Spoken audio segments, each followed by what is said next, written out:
An 11-year-old girl crawled into a burning vehicle while 30 grown men stood frozen helpless, watching. She had no shoes. She had not eaten in 3 days.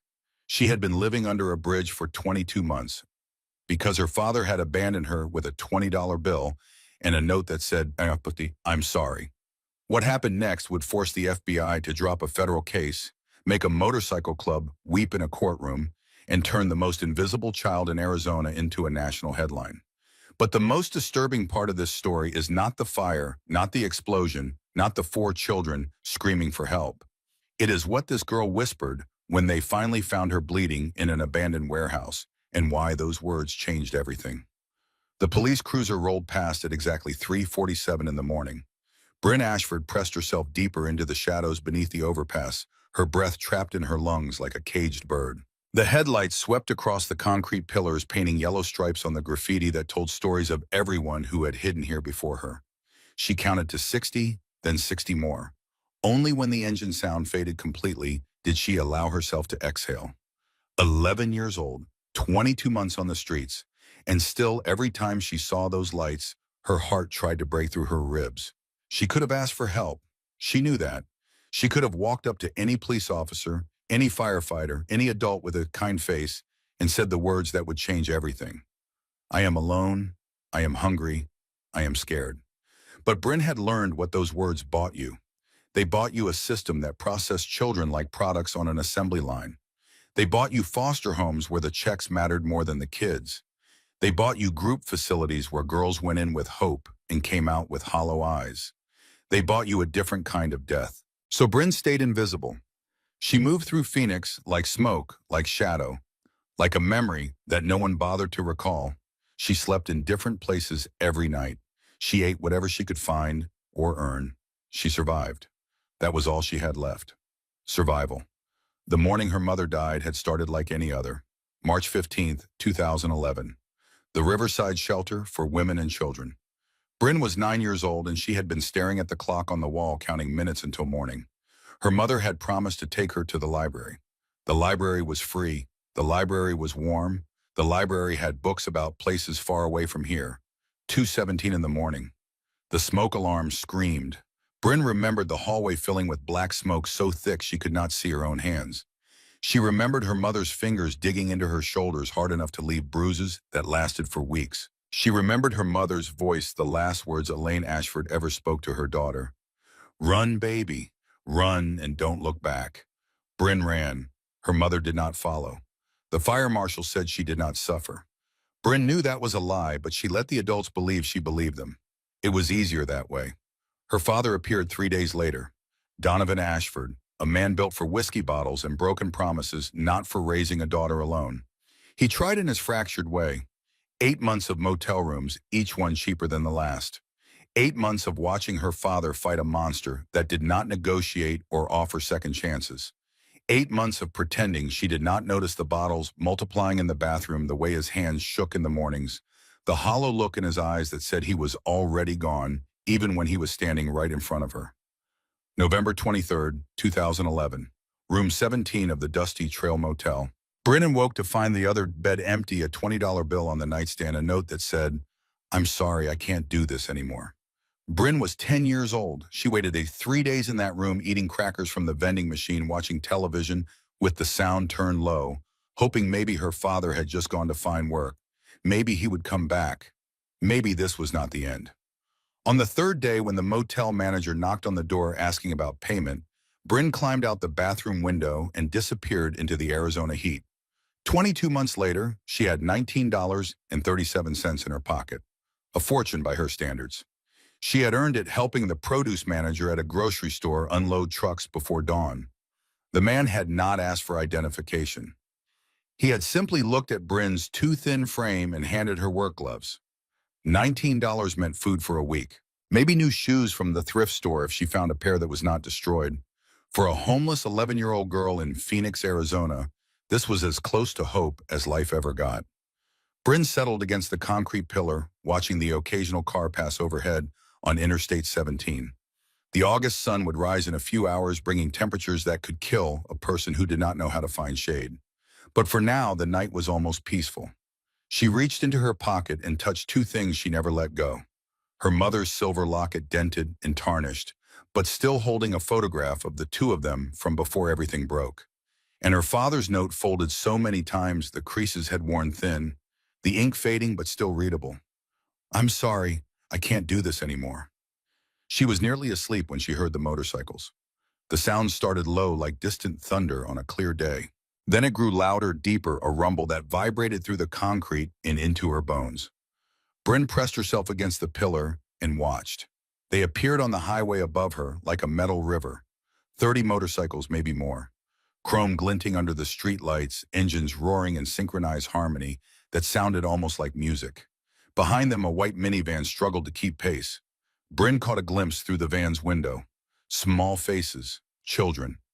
One of them, a little girl with blonde hair, pressed her hand against the glass. The girl looked down, and for just a moment their eyes met across the distance. The little girl waved. Bryn's hand twitched. For a moment, just a moment, she almost waved back. Then she caught herself. Invisible people do not wave. Invisible people do not acknowledge. Invisible people survive by being nothing, by being no one, by never letting anyone remember they were there. She watched the convoy disappear into the distance, the thunder of their engines fading into silence. Just strangers passing through. Nothing to do with her. She did not know that in less than 4 hours she would see that little girl again. She did not know the child would be hanging upside down in a burning vehicle screaming for help.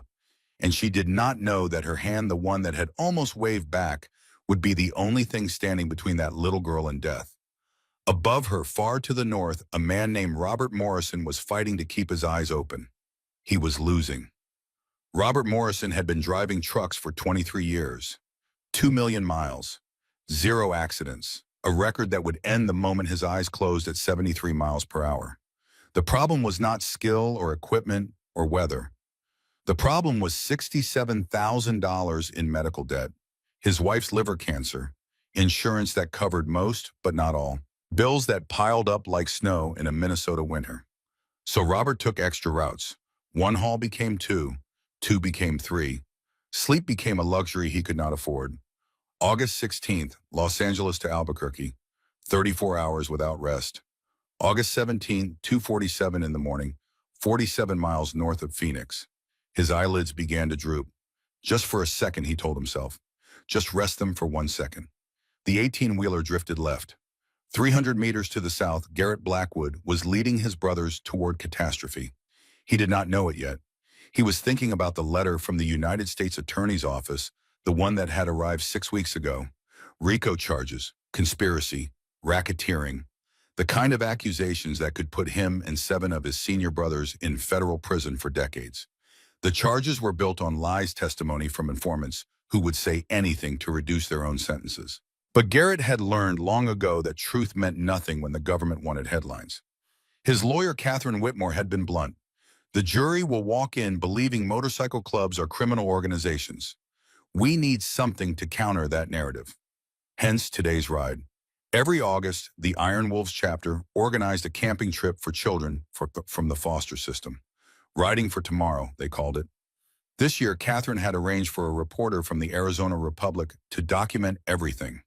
Photographs of leather-clad bikers roasting marshmallows with orphans might plant seeds of doubt in potential jurors' minds.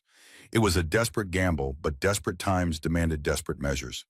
The 4 children waiting by the minivan were the only ones whose paperwork had cleared in time.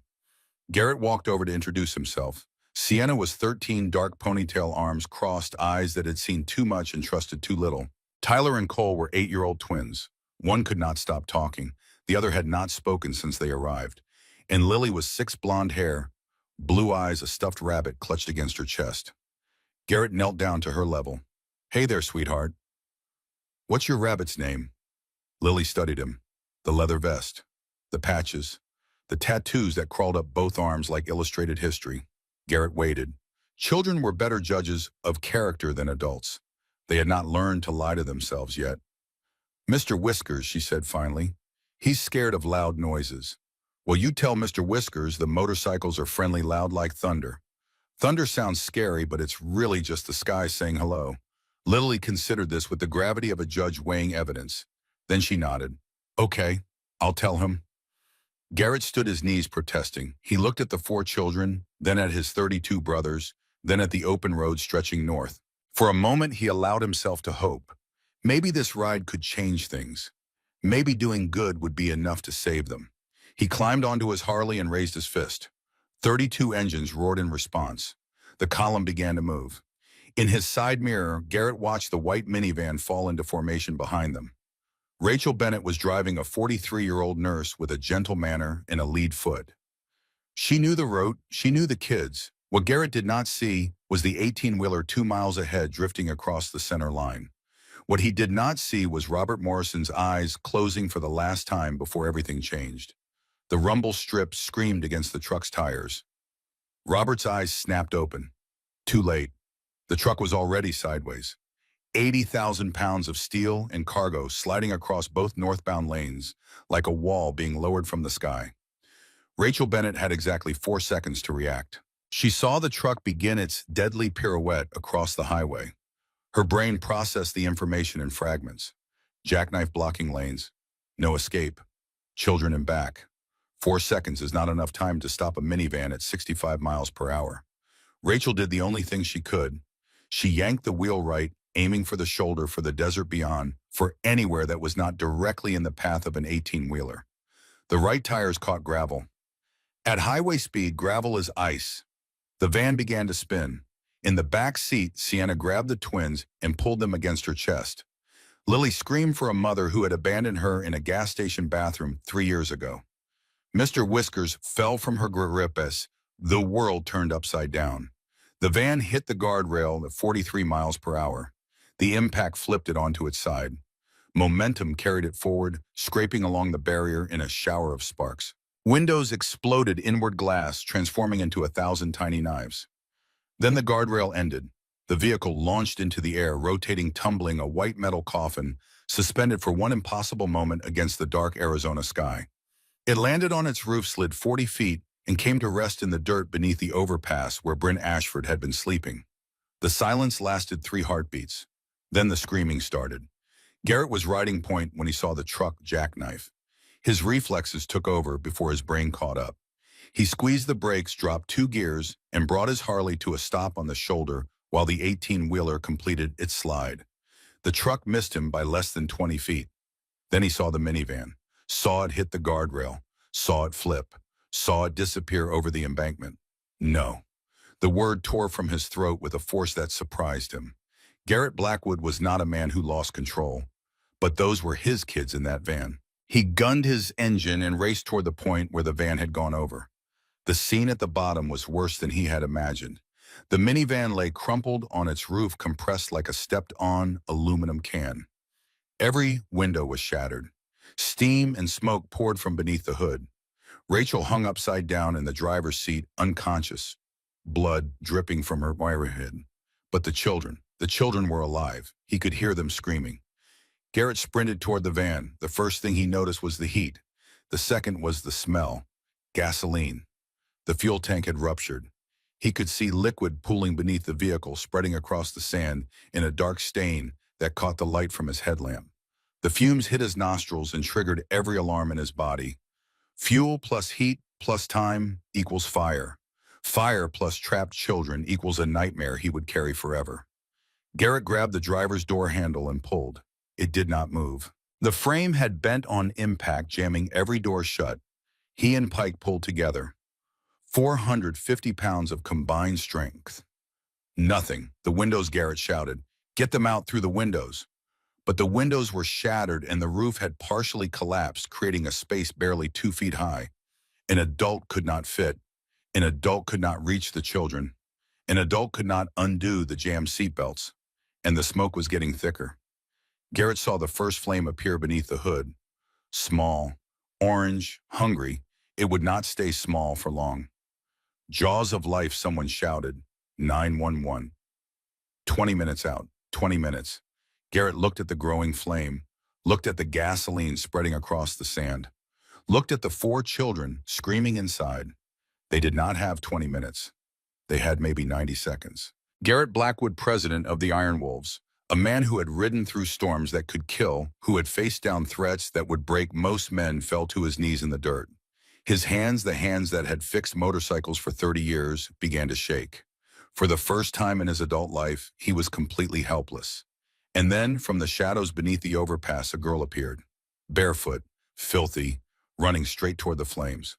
Bryn's feet moved before her brain gave permission. One moment she was pressed against the concrete pillar, watching the chaos unfold from the safety of shadows. The next moment she was running, sprinting across the dirt toward a burning vehicle surrounded by giants in leather. Every survival instinct screamed at her to stop. Bikers meant danger. Fire meant death. Being seen meant the system.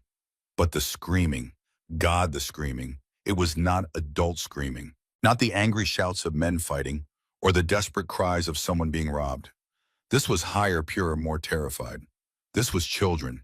And somewhere deep in Bryn's chest, in a place that 22 months of survival had not managed to kill, something switched off. The calculating part of her brain that weighed risks and rewards simply stopped functioning. She saw the blonde hair through the shattered window. The little girl who had waved at her. The child was hanging upside down, screaming, flames reflected in her terrified eyes. Bryn ran faster. Garrett saw the girl appear from nowhere. One moment there was nothing but smoke and helplessness and the crushing weight of failure. The next moment there was a child sprinting toward the burning van with speed and purpose that seemed impossible for someone so small. The kid was filthy, clothes torn and stained with weeks of street living. Feet bare, the soles blackened from Arizona asphalt. Frame so thin Garrett could count ribs through the holes in her shirt. But her eyes were absolutely focused. "Kid, stop, get back," Garrett shouted. The girl did not slow down. She ran past Garrett, past Pike, past the wall of bikers who stood helpless before the burning vehicle.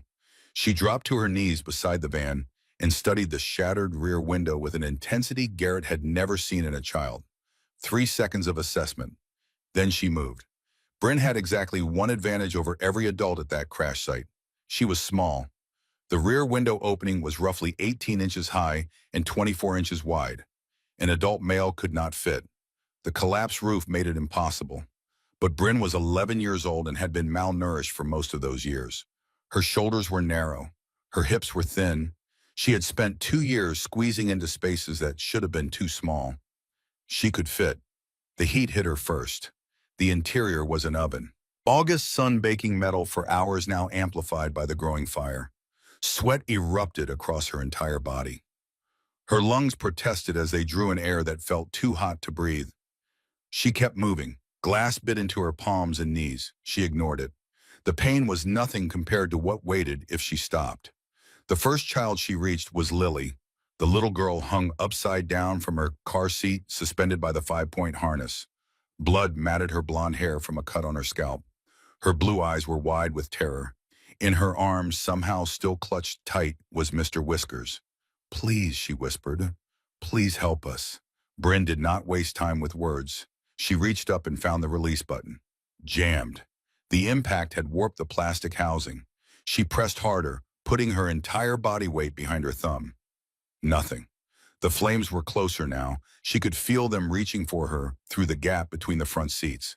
Orange light flickered across Lily's face. Bryn pressed harder. Her thumb felt like it was going to break. She thought about the moment their eyes had met through the van window. The wave. The hand she had almost raised in response. This child had acknowledged her, had seen her, had treated her like she existed.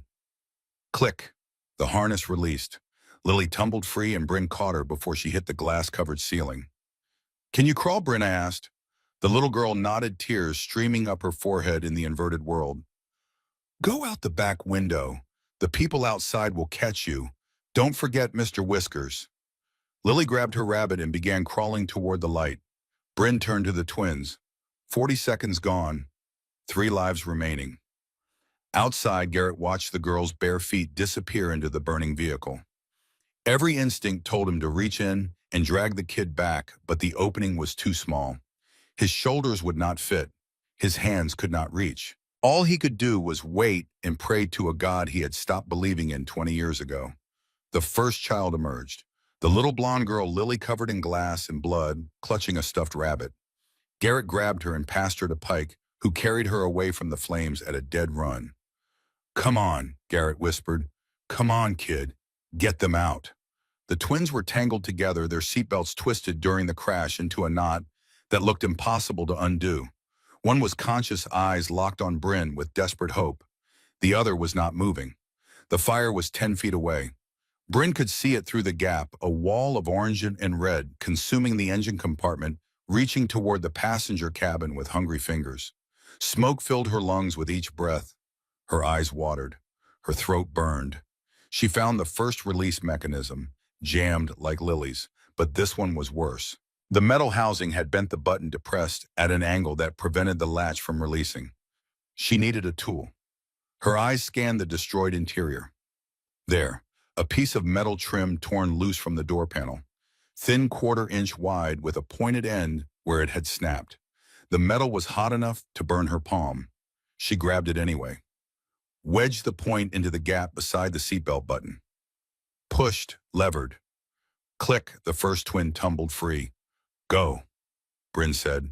Window, now. The conscious boy, Tyler, hesitated, looking at his brother. I'll get him. Go, 20 seconds. 2 lives remaining. The second twin's seatbelt was worse than the first. The mechanism had not just bent, it had partially melted. Soft plastic fused in a way no tool could fix. The fire was 5 feet away. Bryn did the only thing she could think of. She started chewing. The seatbelt material was tough, woven nylon designed to withstand thousands of pounds of force, but it was still fabric. Threads that could be separated with enough pressure at a small enough point. Bryn bit down and pulled using her teeth like a saw. Fibers separated one at a time while the fire crept closer and her lungs screamed for clean air. Mom, she thought, I'm not running away this time. I'm running toward. The strap gave way. The unconscious twin Cole fell into Bryn's arms. 60 pounds of dead weight. She struggled to hold him to breathe, to see through the tears the smoke forced from her eyes. She began dragging the boy toward the window. 10 seconds, 1 life remaining. Sienna was still trapped.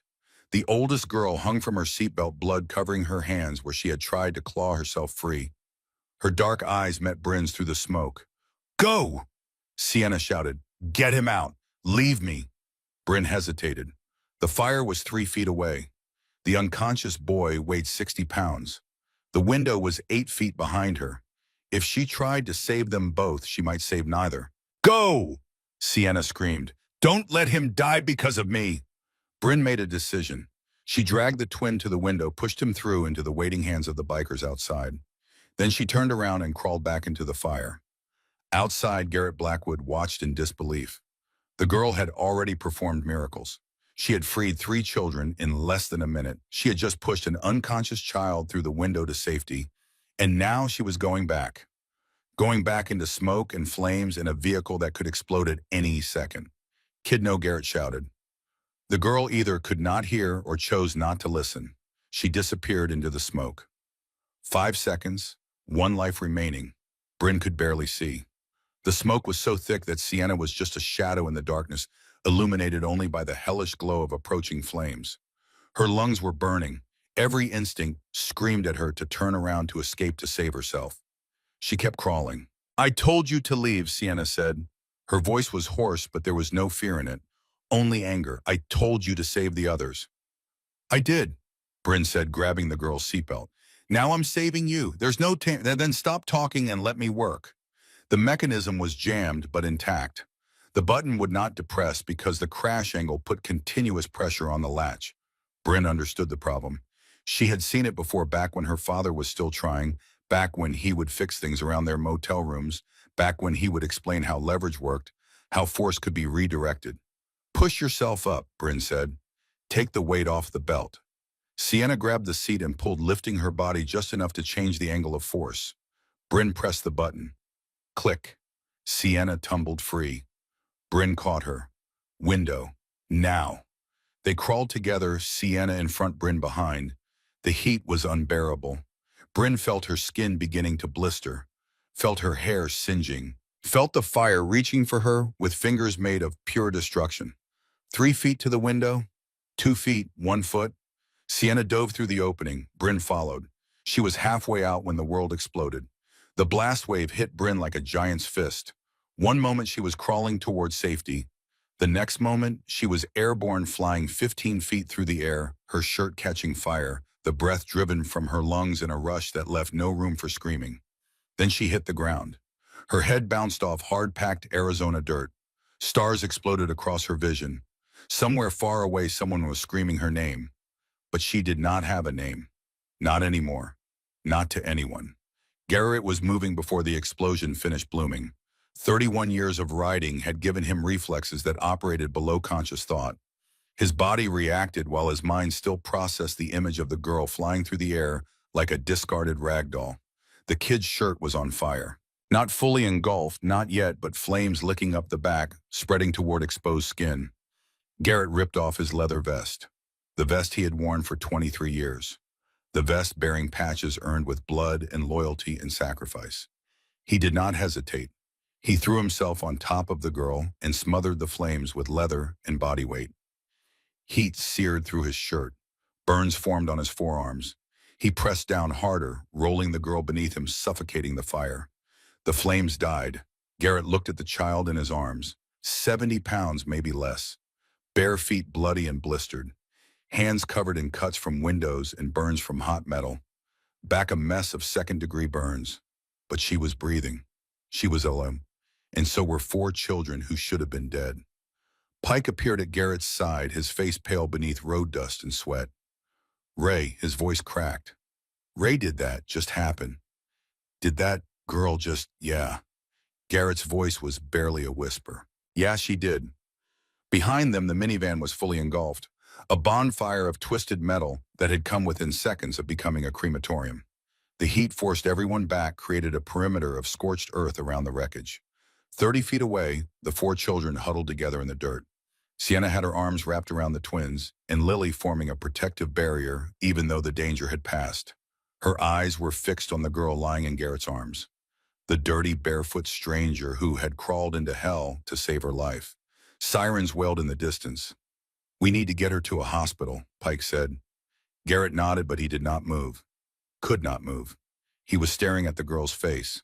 The sharp cheekbones visible under dirt, the cracked lips, the dark circles under closed eyes.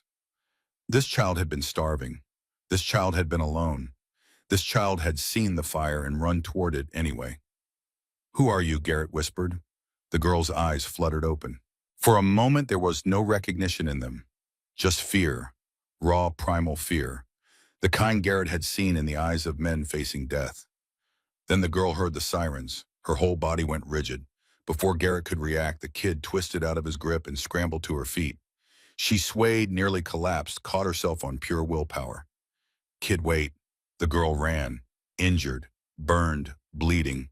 She ran, not toward the approaching ambulances, away from them, into the shadows beneath the overpass, into the desert beyond, into the darkness that had apparently been her home. Within seconds, she had vanished completely. Garrett stood frozen, staring at the empty space where the girl had been. What the hell? Pike said. Where did she go? She ran. Garrett's voice was hollow. She saved 4 lives, and then she ran from us. From help, from everything. Why would she? Because she's scared. Garrett finally turned to face his brother. She's more scared of us than she was of that fire. She's more scared of what we represent than of burning alive. The ambulances arrived. Paramedics swarmed the scene. The 4 children were loaded onto stretchers. Rachel Bennett was stabilized, her injuries serious but not life-threatening. Statements were taken, measurements recorded, photographs documenting the impossible, and Garrett could not stop staring at the shadows. Ray Pike's hand landed on his shoulder. We need to focus. The kids are safe. Rachel's going to make it. This is a miracle. It's not finished. Garrett's jaw tightened. That girl is out there somewhere. Hurt. Alone. She needs help. We don't even know her name. Then we find out Garrett turned to face his brother fully. Pike, that kid did something today that grown men couldn't do. She crawled into a burning car without thinking, without hesitating, without any regard for herself. She saved 4 children who would be dead right now if she hadn't appeared. Garrett's voice hardened. I'm not going to let her disappear. I'm not going to let her bleed out in some alley because we were too busy congratulating ourselves to look for her. The feds can wait. The lawyers can wait. Everything can wait. Garrett looked back at the darkness. I'm going to find that girl. And when I do, I'm going to give her something she's probably never had. Pike waited. A family. Bryn ran until her legs gave out. Then she walked. Then she crawled. The pain was everywhere. Her back felt like someone had pressed a hot iron against her skin. Her hands were sticky with blood. Her feet screamed with every step as glass worked deeper into the flesh. But she kept moving. The sirens had triggered something deep in her survival brain. Something that overrode pain and exhaustion and the logical part of her mind that knew she needed medical attention. Sirens meant police. Police meant questions. Questions meant the system. She had seen how those bikers looked at her. Gratitude, wonder, something that might have been respect. But gratitude did not stop adults from making phone calls. Wonder did not prevent social workers from showing up. Respect meant nothing when you were an 11-year-old with no identification, no guardian, no proof you existed. Bryn had been invisible for 22 months. She intended to stay that way. The abandoned warehouse was 3 miles from the crash site, a distribution center for a furniture company that went bankrupt in 2008. Empty space and broken windows and the kind of silence Bryn had learned to love. She collapsed onto her sleeping bag, which was really just a torn blanket she had found behind a shopping mall, and stared at the ceiling. Rust stains spread across corrugated metal. Pigeons cooed in the rafters. And for the first time since her mother died, Bryn allowed herself to cry. Not from pain, not from fear, from something she could not name. She had saved them. Those 4 children were alive because of her. The little girl with the rabbit, the twins, the angry one who had told her to leave her behind. They would grow up. They would have futures. They would never know her name. And that was okay. That was enough. Run, baby, run, and don't look back. Her mother's voice echoing across the years. But she had not meant forever, had she? She had meant survive. Make it through the fire. Find something worth stopping for. Bryn closed her eyes. Her hand went to her pocket, checking for the 2 things she never lost. The locket, the note, both still there. Both reminding her of who she had been and who she had lost.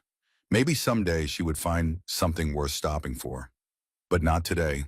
Today she just needed to survive one more night. Outside, the sun was setting over Phoenix, and 100 miles away, Garrett Blackwood was making phone calls. The hunt was about to begin. The word went out at 7:43 that evening. Garrett stood in the parking lot of Phoenix General Hospital, phone pressed to his ear, voice carrying the authority of 3 decades leading men through impossible situations. Behind him through the glass doors, he could see the 4 children being treated by doctors who kept shaking their heads in disbelief. They should be dead. Everyone who looked at the crash photos said the same thing. They were not dead because of a girl who had vanished like smoke. I need every brother we have, Garrett said into the phone. Not just Phoenix, Tucson, Flagstaff, Yuma, everyone within driving distance. Marcus Webb, president of the Tucson chapter, was silent for a moment. Ray, we heard about the crash. You're saying a kid did that? A homeless kid, a girl, Garrett corrected. I watched her do it. I watched her crawl into a burning vehicle and pull out 4 children one by one. Then I watched her disappear before I could thank her. How many men do you need? As many as you can spare. This isn't a hunt, Marcus. It's a rescue. That girl is injured. She needs medical attention. And she's terrified of authority. She's going to hide until she can't hide anymore. We'll be there by midnight. By 9 o'clock, word had spread across Arizona and into neighboring states. By midnight, Garrett had over 120 bikers assembled in the clubhouse parking lot. 120 men who had dropped everything, left their families, driven through the night to search for a child none of them had ever met. Pike spread a map across the hood of a pickup truck. I've divided the city into sectors. Each team takes one. We check every overpass, every abandoned building, every place a street kid might hide. Garrett nodded. She won't go to a hospital. Kids like her don't trust institutions. Phoenix is a big city, Ray. Thousands of places to hide. Then we check thousands of places. The search began at 12:30 in the morning. 120 motorcycles split into teams, spreading across Phoenix like ripples from a stone dropped in still water. They checked underpasses and abandoned lots. They searched behind strip malls and inside empty warehouses. They talked to the homeless population, the night shift workers, the insomniacs who wandered dark streets. Have you seen a girl 11 years old, skinny, barefoot, burns on her back? The answers were always the same. No, sorry, haven't seen anyone like that. By dawn, they had covered 60% of the city. By noon, 80%. By evening, nothing. Garrett stood in the clubhouse parking lot, surrounded by exhausted men who had been searching for 18 hours straight. Some had fallen asleep on their bikes. Others leaned against walls drinking coffee that had stopped having any effect. "We're missing something," Garrett said. "She's out there. She's hurt. She can't have gone far." Sal stepped forward, his voice tired and frustrated. "Ray, maybe we need to face facts. We've got the feds breathing down our necks. Half our brothers should be with their families right now, not chasing ghosts. And for what a homeless kid who doesn't want to be found." The words hung in the air like poison. Garrett turned slowly to face Sal. That homeless kid saved 4 children. His voice was quiet, but it carried weight that made men step back. 4 children who would be dead right now. 4 children who will grow up and have families of their own because a girl nobody wanted crawled into a fire that grown men couldn't face. Garrett stepped closer. "You want to talk about protecting our families? That girl is family now. She became family the moment she risked her life for our people. And if we abandon her, if we give up because it's hard or inconvenient, then we don't deserve to call ourselves brothers." Sal looked away. "I'm sorry, Ray. I didn't mean I know what you meant. I know everyone's tired. I know we have problems that won't wait." Garrett looked around at the assembled men. "But I also know who we are. We're the ones who show up. We're the ones who stay. We're the ones who fight for people who can't fight for themselves." He paused. "That girl is out there dying alone because she thinks the world has nothing to offer her but pain. I'm going to prove her wrong. Anyone who wants to help mount up. Anyone who doesn't go home. No judgment, but I'm not stopping." Silence. Then one by one the men stood up. They got back on their bikes, and the search continued. Bryn had not slept in 41 hours. Every time she closed her eyes, she saw the fire, saw the children hanging upside down, saw the oldest girl's face when she told Bryn to leave her behind. The burns on her back had blistered and broken. Fluid seeped through her ruined shirt. Her hands had swollen to twice their normal size, the cuts inflamed and hot to the touch. She needed help. She knew she needed help. But help meant people, and people meant calling questions, and questions meant the system. She had spent the day listening to the distant rumble of motorcycles that seemed to be everywhere. At first, she thought it was normal traffic, but as the hours passed and the rumbling continued closer, then fading closer, then fading, a terrible suspicion formed in her fevered mind. They were searching for her, but why Bryn's brain, clouded by infection and exhaustion, could only produce one answer. Punishment. She had interfered. She had touched their people without permission. Now they wanted to make sure she understood the consequences. It did not matter that she had saved the children. Nothing ever mattered except power and control. She had to move, had to find somewhere else to hide. Bryn forced herself to her feet. The warehouse spun around her. Her vision narrowed to a tunnel darkness creeping in from the edges. She grabbed a milk crate to steady herself and felt the plastic crack under her grip. One step, then another. The gap in the fence seemed miles away. She made it halfway before her legs gave out.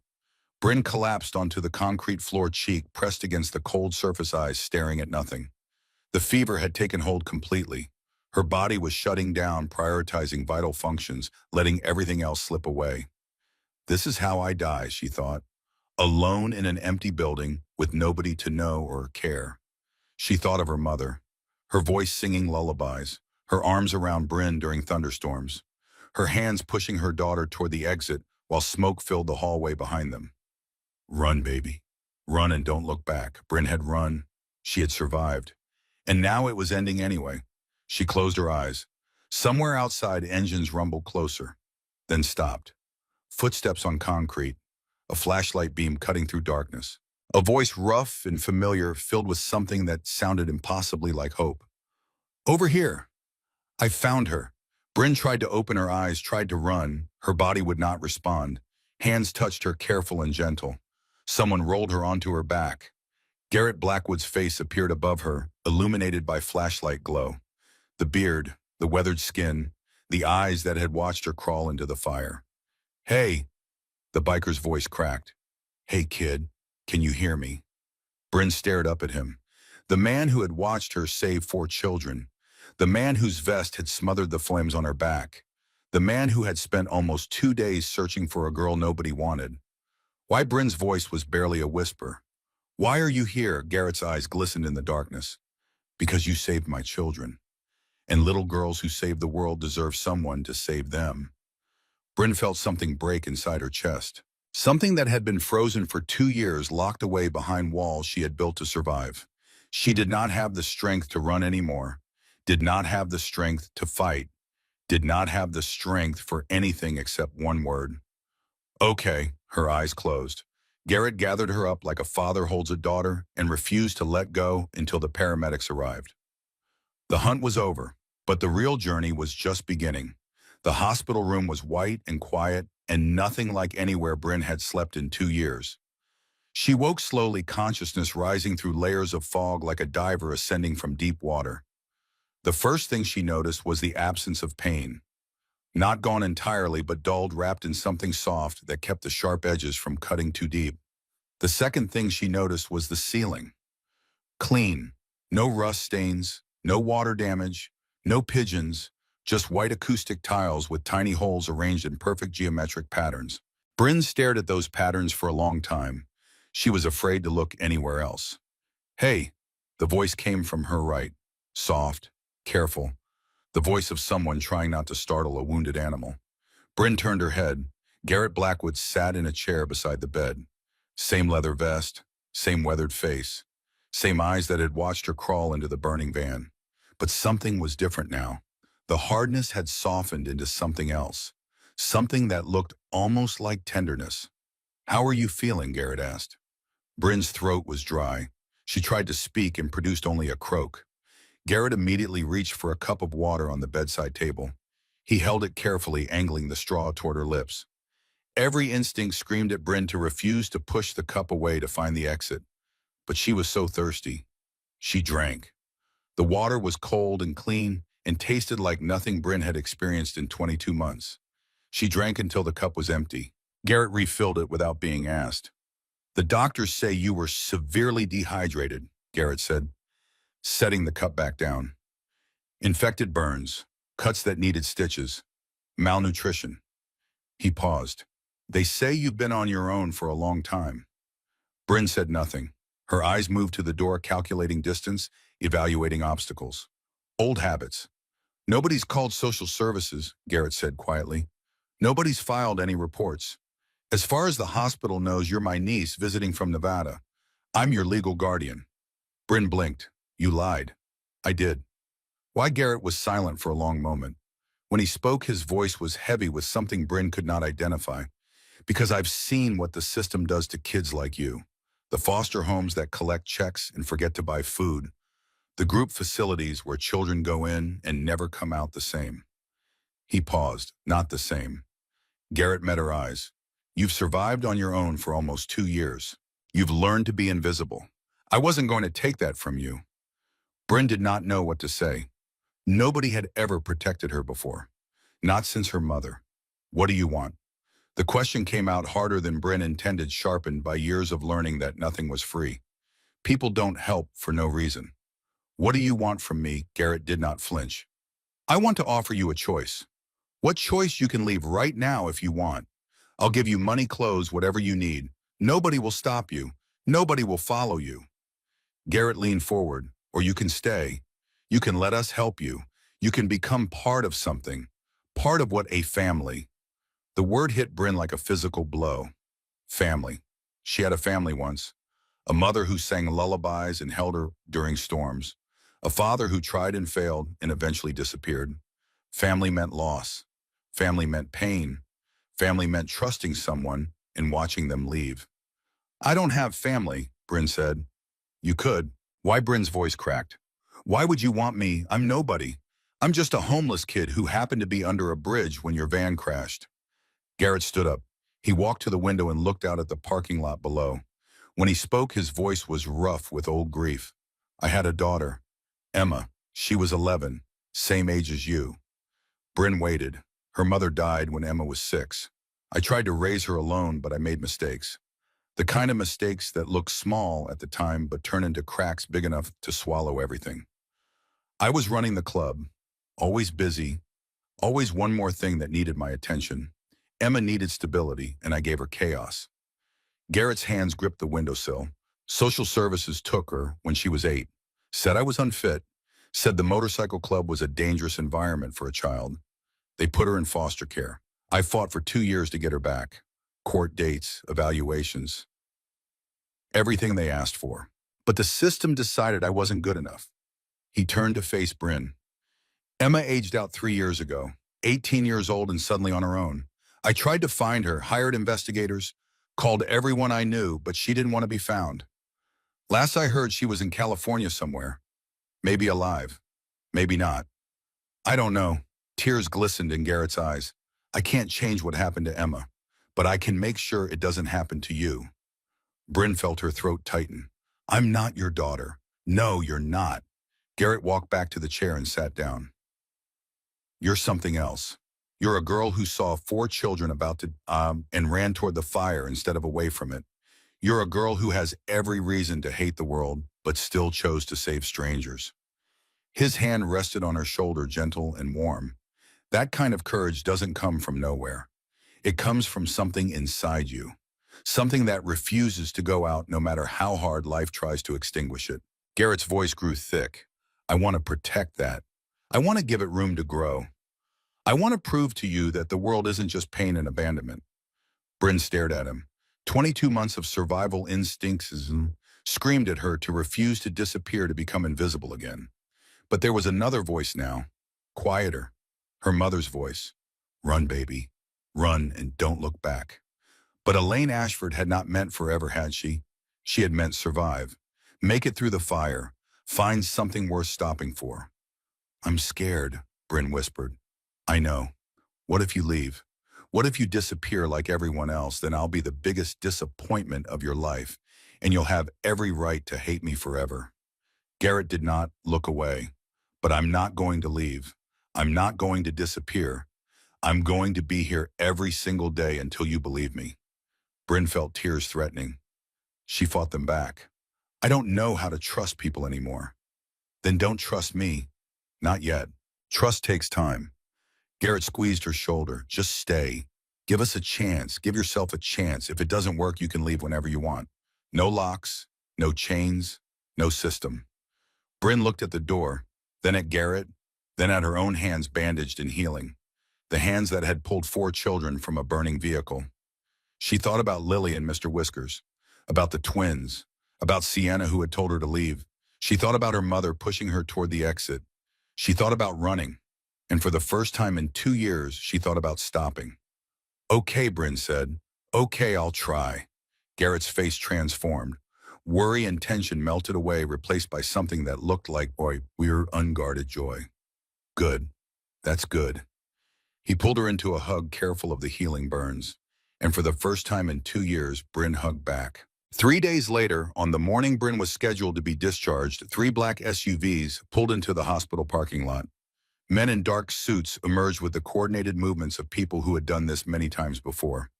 Bryn watched from her window, something cold settling in her stomach. Garrett was sitting beside her bed, reading through discharge papers. He looked up at her expression, then followed her gaze to the parking lot below. His jaw tightened. Stay here, he said quietly. No matter what happens, stay in this room. Who are they? People who want to ask questions were not ready to answer. Garrett stood and walked to the door. Pike was already there, having come up from the lobby. They spoke in low voices Bryn could not quite hear. Then Garrett left his footsteps echoing down the hallway. Bryn sat in the hospital bed, her heart pounding. She knew this feeling. The trapped animal awareness that danger was close. She looked at the door, measuring distances again. The window was too high. The door was the only exit. And outside that door were men with authority and power, and the ability to make her disappear into the system she had spent 2 years avoiding. She was gathering her things, preparing to run, when she heard voices in the hallway, getting closer. Agent James Carson stood in the hospital corridor, credentials already in hand. Tall, silver hair, eyes like granite. Behind him, two more agents flanked the doorway. Mr. Blackwood, Carson said, "We need to discuss the incident on Interstate 17. Garrett stood with arms crossed, blocking the doorway to Bryn's room. "We already gave statements to the highway patrol. We have additional questions, specifically about the minor who was involved. Witnesses report a child entered the burning vehicle and extracted four other minors." Carson's eyes were cold. "We'd like to speak with her." "Why, the Bureau is investigating trafficking networks in Arizona. Children on the streets are often victims. We want to ensure this particular child is safe." The words sounded reasonable. They were lies. Garrett could hear it in the too smooth delivery, the rehearsed quality of Carson's concern. "I don't know what you're talking about," Garrett said.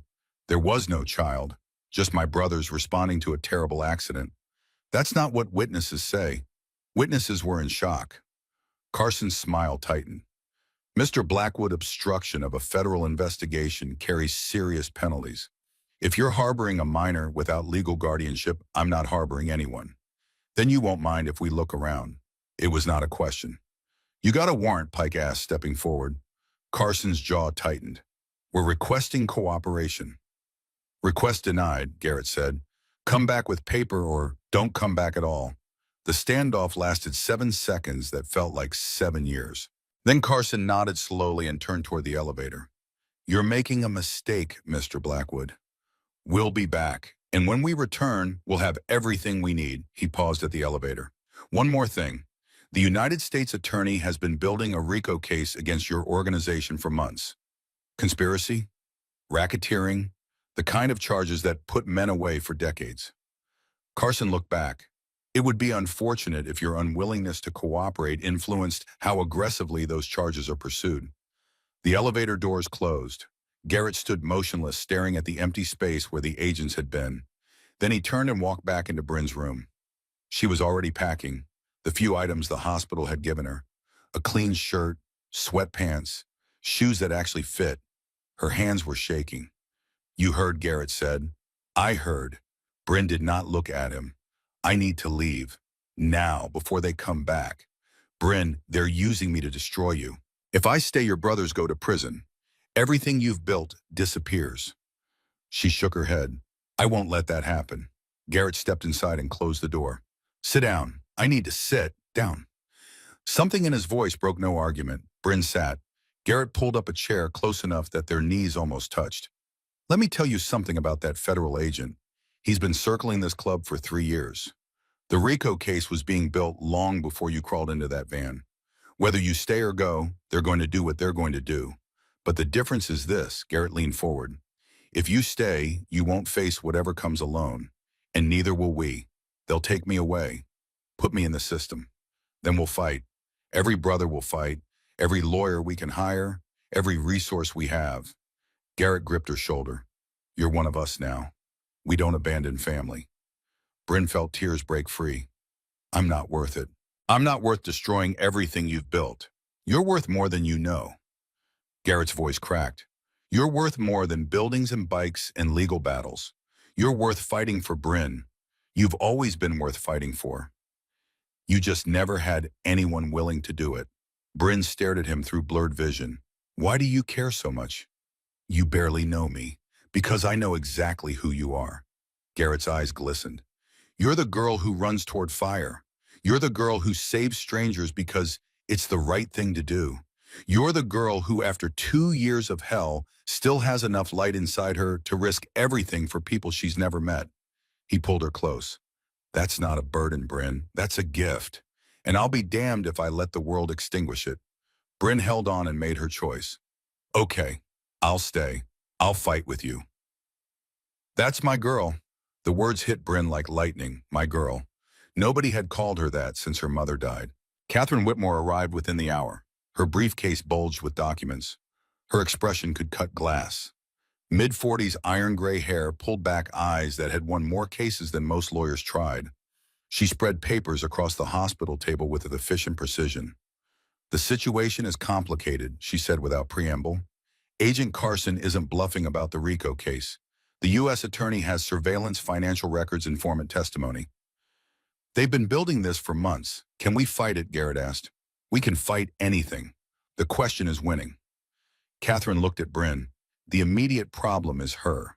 She's an undocumented minor, no birth certificate on file, no social security number. As far as Arizona knows, she doesn't exist. That's been protecting her until now. And now the feds know about her. They'll use every tool to get access, including threatening kidnapping charges if you don't cooperate. The room went silent. Kidnapping. Garrett's voice was dangerously quiet. She's a minor. You have no legal guardianship. Under federal law, keeping her here could be construed as unlawful imprisonment. Catherine held up a hand. It's a stretch, but Carson doesn't need to win. He just needs leverage. So what do we do? Catherine smiled. It was not a pleasant smile. We do something they're not expecting. We go on offense. The plan was elegant. Instead of hiding Bryn, they would make her famous. The crash had already attracted local media attention. 4 children rescued by a mysterious stranger. Catherine's strategy was to amplify the story until the federal government could not target Bryn without creating a public relations disaster. We arrange interviews, Catherine said. Newspaper, television, national outlets. By the time Carson returns with his warrant, Bryn Ashford will be the most famous child in Arizona. Every attempt to take her will look like the government persecuting a hero. And the RICO charges. We tie them together. The heroic motorcycle club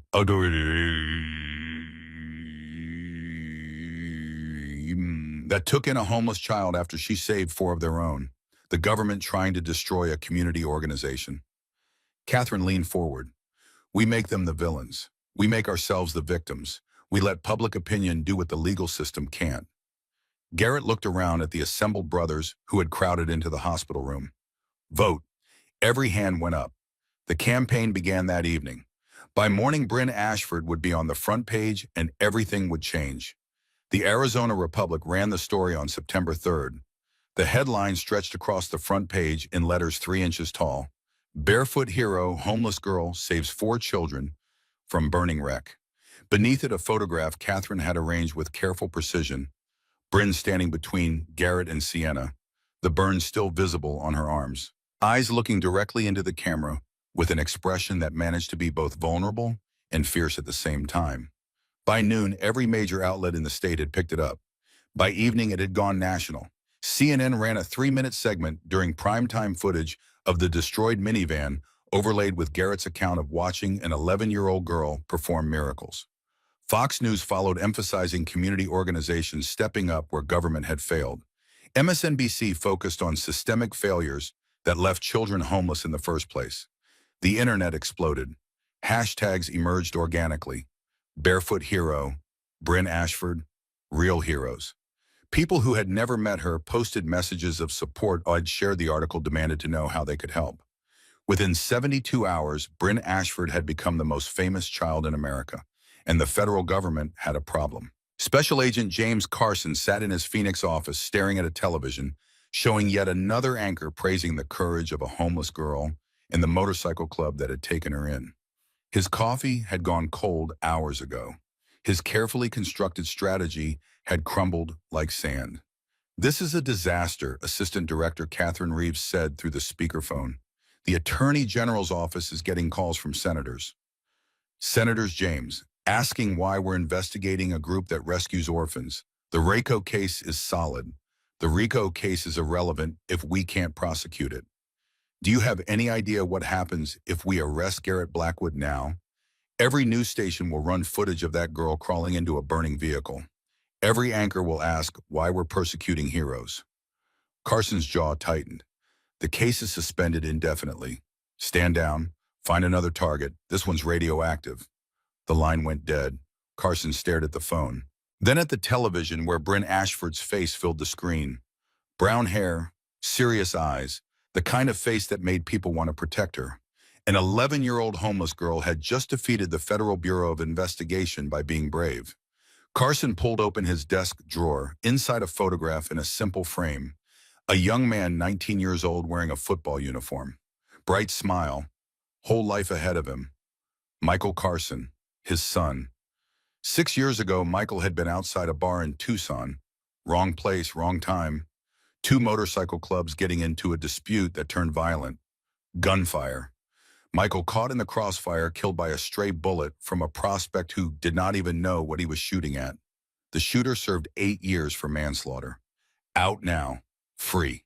While Michael was still dead, Carson had turned his grief into a crusade against motorcycle clubs. All of them. Did not matter which one. Did not matter if they were involved in Michael's death or not. They were all the same in his mind. Criminal enterprises hiding behind leather and chrome. The RICO case against the Iron Wolves had been his obsession, his way of making sense of senseless loss. Using Bryn as leverage was supposed to be the final piece, the thing that would make Garrett Blackwood crack. Now it was over, and in the wreckage of his collapsed case, Carson was forced to confront an uncomfortable truth. Not all motorcycle clubs were what killed his son. Not all bikers were criminals.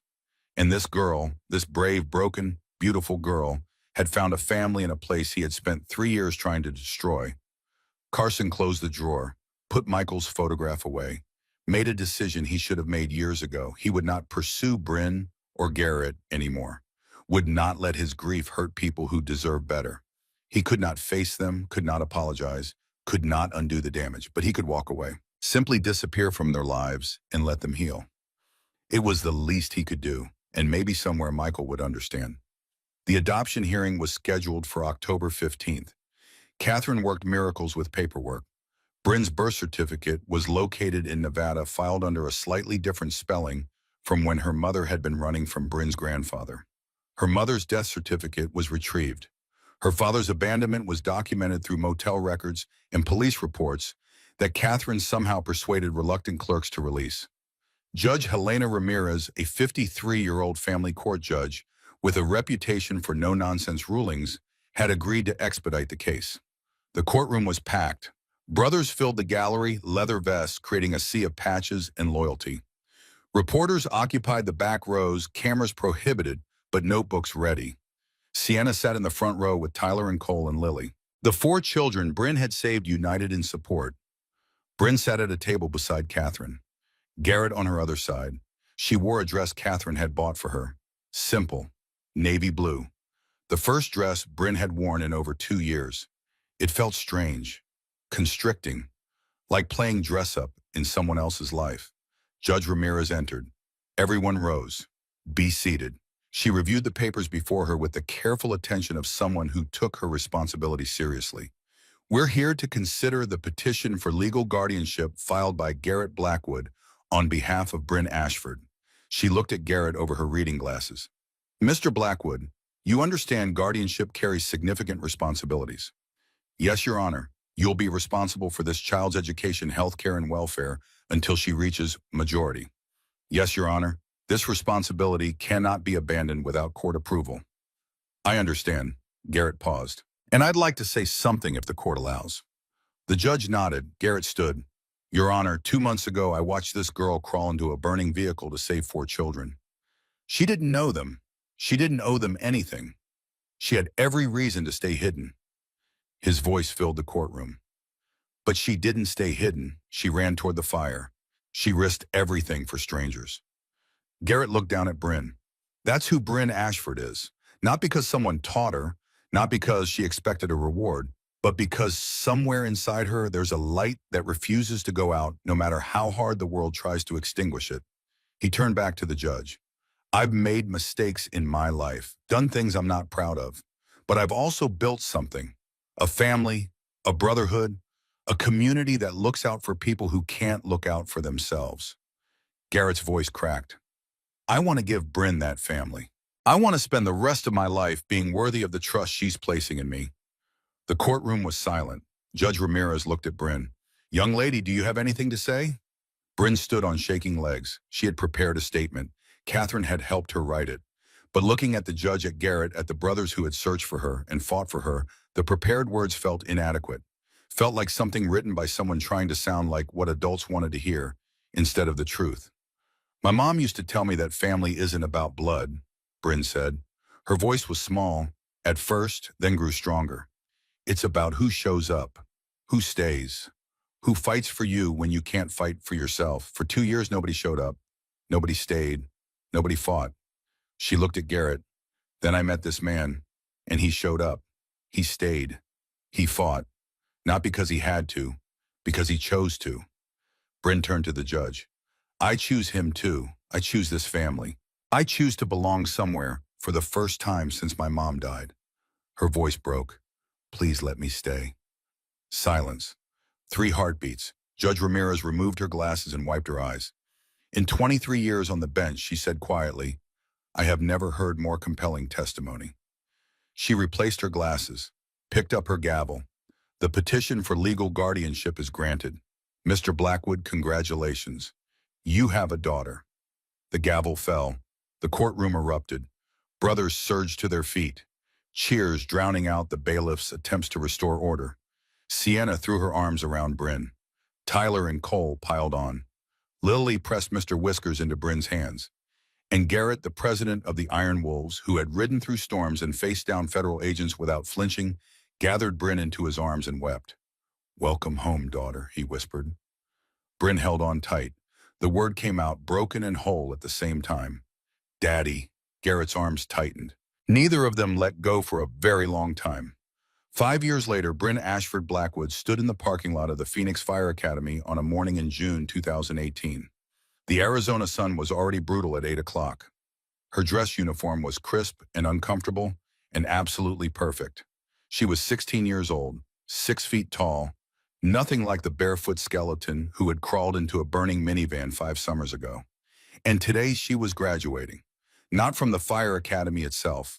That would come at 18 when she could officially enroll. Today was the Junior Firefighter Program completion, a 2-year course preparing young people for careers in emergency services. Bryn had finished first in her class. The irony was not lost on her. A girl who had lost her mother to fire. A girl who had nearly died in fire herself. A girl who still woke sometimes in darkness, smelling smoke that was not there, feeling heat that existed only in memory. That girl had chosen to spend her life running toward flames. Garrett called it courage. Sienna called it stubbornness.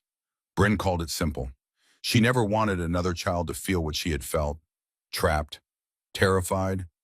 Certain that no one was coming. She would be the one who came. She would be the one who showed up. Always. The parking lot was filling with vehicles. Family members arriving for the ceremony. Parents with cameras.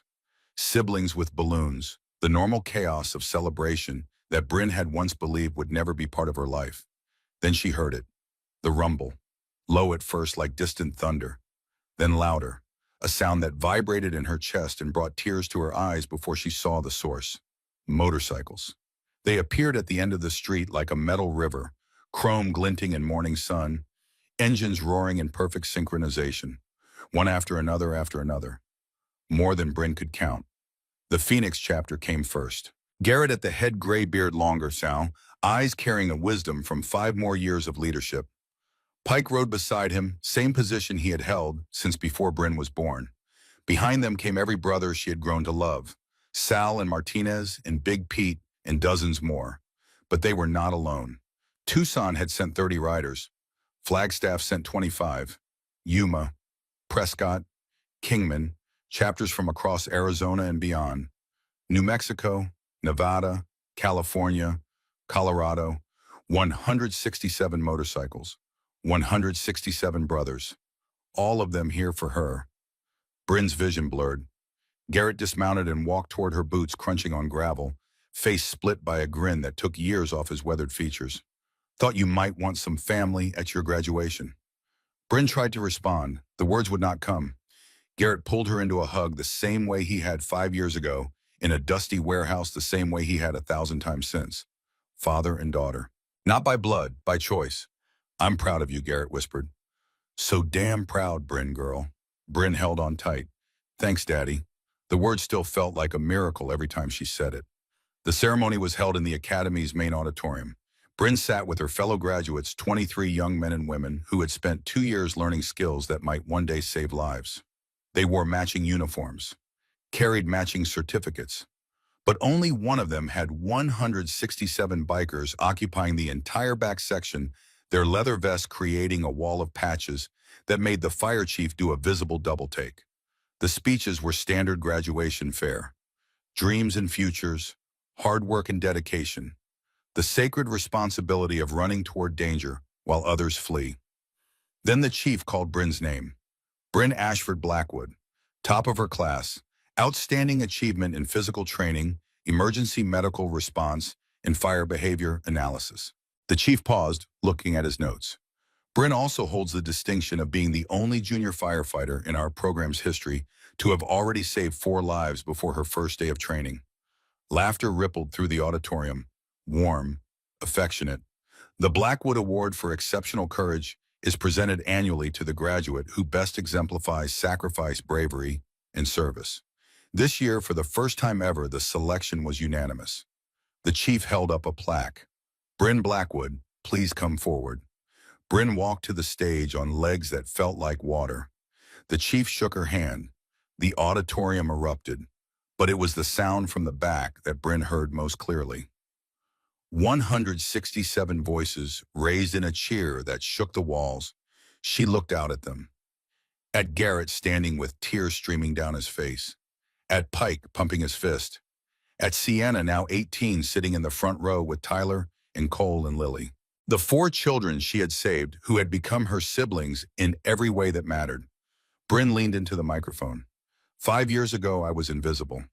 The auditorium went silent. I lived under bridges and in abandoned buildings. I ate from dumpsters. I had no family, no future, no hope. Her voice steadied. Then I heard children screaming, and something happened that I still don't fully understand. I stopped being invisible. I stopped thinking about myself. I just moved. She paused. But here's what I've learned since. What happened on that highway wasn't special because of what I did. It was special because of what happened after. A man named Garrett Blackwood decided a homeless girl was worth searching for. 100 brothers decided I was worth protecting. A family chose me when no one else would. Bryn held up the plaque. This award has my name on it, but it belongs to everyone who showed up for me. Everyone who stayed, everyone who fought. She looked directly at Garrett. Thank you for teaching me that family isn't about blood. Thank you for proving that little girls can be heroes. Thank you for giving me a reason to run toward the fire instead of away from it. Her voice dropped to almost a whisper. And thank you, Mom. Wherever you are, I finally understand what you meant. Bryn stepped back. The applause was deafening. But in her mind, she heard something else. Her mother's voice. Run, baby. Run and don't look back. And finally, after 5 years, she understood. Elaine Ashford had not meant run away. She had meant run forward. Run toward life. Run toward love. Run toward the fire, because that is where people need you most. The celebration at the clubhouse that night was the largest in chapter history. Brothers from visiting chapters mingled with Phoenix members. A live band played in the parking lot. Children ran between motorcycles supervised by prospects who took their babysitting duties surprisingly seriously. Tables groaned under the weight of food. Laughter echoed off the walls. Sienna found Bryn on the roof, the same spot where they had talked years ago the night everything seemed impossible. The night Sienna had first realized that the dirty girl who saved her life might become something more than a stranger. Missing your party again? Sienna asked, sitting beside her. Still not my party. The award literally has your name on it. Bryn smiled. Okay, maybe a little bit my party. They sat in comfortable silence, watching stars appear in the darkening sky. The city spread out below them. Phoenix, the place that had almost killed Bryn, the place that had saved her. I got accepted, Sienna said. Arizona State, full scholarship, social work program. Sienna, that's amazing. Turns out surviving the foster system is useful experience for a career in child welfare. She smiled, but something was bittersweet in her expression. Feels weird. Leaving. Bryn understood. The clubhouse had become home for both of them. A sanctuary. The idea of stepping outside its protection felt like jumping off a cliff with no certainty of landing safely. You know what Dad told me when I was scared to start the program? What he said, the whole point of having a family is to give you strength to leave them. Real love doesn't hold you back. It pushes you forward. Bryn reached out and took Sienna's hand. These people didn't save us so we could hide here forever. They saved us so we could go out and save others. Sienna squeezed back. When did you get so wise? Must be the company I keep. She laughed. Below them, Garrett appeared in the parking lot, looking up. He spotted them on the roof and raised his hand in a wave. Bryn waved back. No hesitation this time. No calculation about whether it was safe to be seen. Invisible girls don't wave. But Bryn Blackwood was not invisible anymore. The program had started 6 months after Bryn's adoption.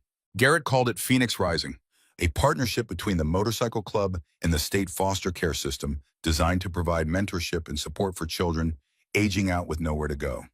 The same children who became homeless at 18. The same children who filled underpasses and abandoned buildings. The same children Bryn had been. It started small. 3 kids in the first year, 7 in the second, 12 in the third. By 2018, Phoenix Rising had helped 78 young people find housing, employment, and hope. The model spread. Tucson launched their version, then Flagstaff, then chapters in New Mexico and Nevada, then independent clubs who heard about the program and wanted to replicate it. Across the Southwest, motorcycle clubs, once viewed with fear, were becoming lifelines for forgotten children. All because one girl crawled into a burning van. All because one man refused to let that girl disappear. All because family was a choice and they had chosen each other. Late that night, after the party wound down and the visiting brothers departed for their long rides home, Bryn sat with Garrett on the clubhouse steps. The parking lot was quiet now. Just a few bikes gleaming under streetlights. The smell of barbecue smoke still hanging in the air. 78 kids, Bryn said. That's what the program has helped so far. 78, Garrett confirmed. And more every year. Because of what happened on that highway. Because of what you did on that highway. Garrett looked at her. The butterfly effect, they call it. One small action rippling outward, touching lives the original actor never knows about. Bryn thought about that. About the children she would never meet. The lives changed by firefighters she would train. The ripples spreading long after she was gone. I keep thinking about Mom, she said quietly. About what she said that night. Run, baby. Run and don't look back. What about it? I spent 2 years thinking she meant run away, hide, survive. But that's not what she meant at all. Bryn looked up at the stars. She meant run toward life, run toward people who need you, run toward the fire because that's where you can make a difference. Garrett was quiet for a moment. Your mother sounds like she was a remarkable woman. She was. Bryn's voice cracked. I wish you could have met her. I feel like I have. Garrett put his arm around her shoulders. Every time I look at you, I see her. The courage, the compassion, the stubborn refusal to let the world make you hard. Bryn leaned into the embrace. I hope she can see this. Everything that's happened, everything we've built. She can... Garrett's voice was thick. I'm sure of it. They sat together in comfortable silence, father and daughter, watching the stars wheel slowly across the Arizona sky. And somewhere Bryn was certain her mother was watching too, smiling at what her sacrifice had become. Run, baby. Bryn had run and don't look back. She had not looked back. And she had found something worth more than survival. She had found home. The next morning, Bryn put on her volunteer uniform and drove to the fire station for her first shift as an assistant. The engine was already warming up when she arrived. A call had come in. Structure fire on the east side. Possible occupants trapped inside. Bryn climbed into the truck without hesitation. As they pulled out of the station, sirens wailing, she saw the building in the distance. Smoke pouring from windows. Flames visible on the second floor. The old Bryn, the invisible girl who had learned that survival meant selfishness, would have calculated the risks, would have weighed the odds, would have found reasons to stay back. But that girl was gone. In her place was someone new, someone forged in fire and rebuilt by love. Someone who understood that courage was not the absence of fear. It was the choice to act despite it. The truck stopped. The crew poured out. Bryn grabbed her gear and ran toward the building, toward the flames, toward whoever needed her. And somewhere in her heart, she heard her mother's voice one final time. Not the command she had given that terrible night. Something different. Something that sounded like pride. That's my girl. Bryn smiled and disappeared into the smoke. 10 years later, 2028. The newspaper clipping was framed on the wall of Fire Station 7 in downtown Phoenix. Barefoot hero, homeless girl, saves 4 children from burning wreck. The photograph showed an 11-year-old girl, dirty and thin, standing between a gray-bearded biker and a dark-haired teenager. Below it, a newer article. Phoenix Rising Program celebrates 200th graduate. Founder Bryn Blackwood credits the family who chose me. And beside that, the most recent addition. Fire Captain Bryn Blackwood, 26, receives Medal of Valor. Fourth generation of children saved since Highway Miracle. The woman in the photograph was different now. Tall and strong, wearing a captain's uniform. Surrounded by her crew, but her eyes were the same. Still focused, still determined, still running toward the fire. At her side in the photo stood an older Garrett Blackwood, gray beard now fully white, leather vest still bearing the patches he had earned across 50 years of brotherhood. His arm was around her shoulders. Father and daughter, not by blood, by choice.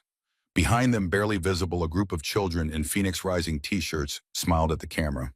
The newest class of the program, 12 kids who had aged out of foster care with nowhere to go until a motorcycle club offered them something nobody else would.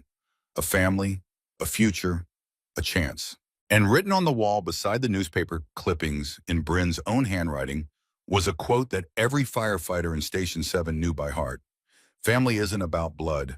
It's about who shows up, who stays, who runs toward the fire when everyone else runs away. Bryn Blackwood. Below it, added later in a shakier hand, Garrett's hand, were 4 more words. That's my girl. The station alarm rang. Bryn Blackwood, fire captain, set down her coffee and headed for the truck. Another fire, another chance to save someone, another opportunity to honor the mother who had pushed her toward the exit, and the father who had pulled her back from the edge, and the family who had proven that love was not something you were born into. It was something you chose. Every single day. Bryn climbed into the truck. The engine roared to life, and once again she ran toward the flames. The call came in at 2:17 in the afternoon. Structure fire, east side of Phoenix, residential neighborhood. Possible child trapped inside. Second floor. The address was familiar. Bryn had been on this street before. Nice houses, working families. The kind of neighborhood where people knew their neighbors and watched out for each other's kids. Now one of those houses was burning. The truck pulled up. Smoke poured from the upper windows, flames visible behind glass that was starting to crack from the heat. A woman stood on the front lawn, screaming, held back by a neighbor, her eyes wild with terror. My daughter, my baby, she's inside. Second floor, please. Bryn's crew moved with practiced efficiency, hoses deployed, water on the flames. 2 firefighters breaching the front door. But Bryn was already assessing, already calculating. The stairs would be compromised, the heat intense. Time was running out. Captain, one of her crew, called. Witnesses say there's a girl, 7 years old, second floor bedroom. Bryn did not hesitate. I'm going in. Martinez, you're with me.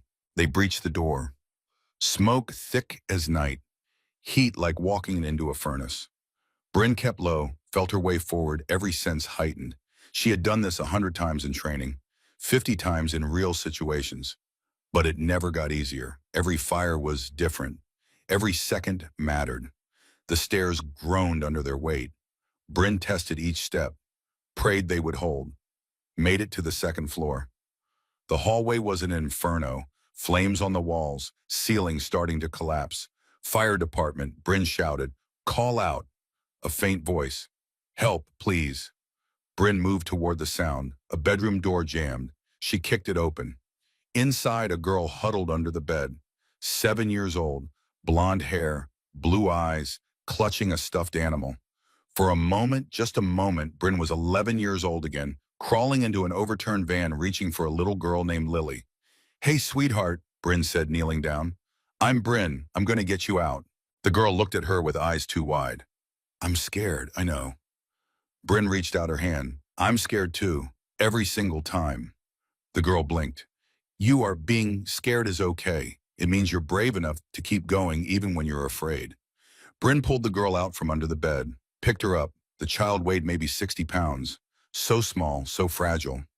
Bryn thought about her mother, about running toward the exit while fire consumed everything behind them, about a woman who gave her life so her daughter could live. Hold tight, Bryn said. Hold tight to me and your friend there. What's your friend's name, Mr. Patches? Bryn smiled behind her mask. Mr. Patches is lucky to have you. She carried the girl toward the door. Martinez was there clearing a path. They moved through the hallway through smoke and heat and flames that reached for them like living things. Down the stairs that groaned and cracked. Through the first floor. Out the front door into sunlight and air and life. Paramedics took the girl, checked her vitals, oxygen mask. She would be okay. Scared, traumatized, but alive. The mother ran to her daughter, fell to her knees, pulled the child into her arms and sobbed. Thank you, thank you, thank you. Just doing my job, ma'am. But as Bryn watched the mother hold her daughter, watched them cling to each other with the desperate intensity of people who have almost lost everything, she heard it again. Not the command her mother had given that terrible night in the hallway filled with smoke. Something different. Something that sounded like pride. That's my girl. Bryn smiled, turned back to her crew. There was still work to do, the fire to extinguish, the scene to secure, reports to file. But for now, for this moment, she allowed herself to feel what she had earned. Peace. That night, Garrett sat on the clubhouse steps. Same steps where he had sat with Bryn 10 years ago. Same view of the parking lot. Same stars overhead. But everything had changed. His phone rang. Bryn. Hey, Daddy. The words still made his heart swell every single time. Hey, Bryn, girl. How was your shift? Saved a little girl today. 7 years old. Reminded me of Lily. You okay? More than okay. I'm exactly where I'm supposed to be. A pause, then Bryn's voice softer. Daddy, yeah, thank you for that night, for searching, for not giving up on me. Thank you for letting me find you. I love you, Daddy. I love you too, daughter. The line went quiet, not disconnected, just comfortable silence. The kind that exists between people who have earned each other's trust. Bryn hung up first. Garrett sat there, phone still in his hand. Thinking about Emma, the daughter he had lost to the system. Thinking about Bryn, the daughter he had found in the ashes. Thinking about 200 young people that Phoenix Rising had helped. Thinking about thousands more who would come. All from one moment. One girl running toward fire. One man refusing to let her disappear. Pike joined him on the steps. The old friends sitting together in the darkness. You good, Ray? Garrett nodded. That girl we pulled from the warehouse 15 years ago. Mike waited. She's out there right now pulling other kids from fires, saving lives, making a difference. And someday one of those kids she saves will grow up and save someone else. And on and on. Garrett looked at Pike. We didn't just save one life that day. We started a legacy. Pike grinned. Damn right we did. They sat in comfortable silence. Brotherhood, family, legacy, the things that mattered, the things that lasted. Somewhere in Phoenix, Bryn Blackwood climbed back into the fire truck. Ready for the next call, ready to run toward the next fire, ready to save the next person who needed her. The circle continued, the ripples spread, and in the darkness between stars, two mothers watched. Elaine Ashford, who had pushed her daughter toward life, and Emma, who Garrett still hoped was out there somewhere finding her own way home. Both of them proud, both of them certain that love never dies. It just changes form, becomes something new, something stronger, something that burns brighter than any fire. Bryn's shift ended at midnight. She drove home through empty streets. Not to the clubhouse.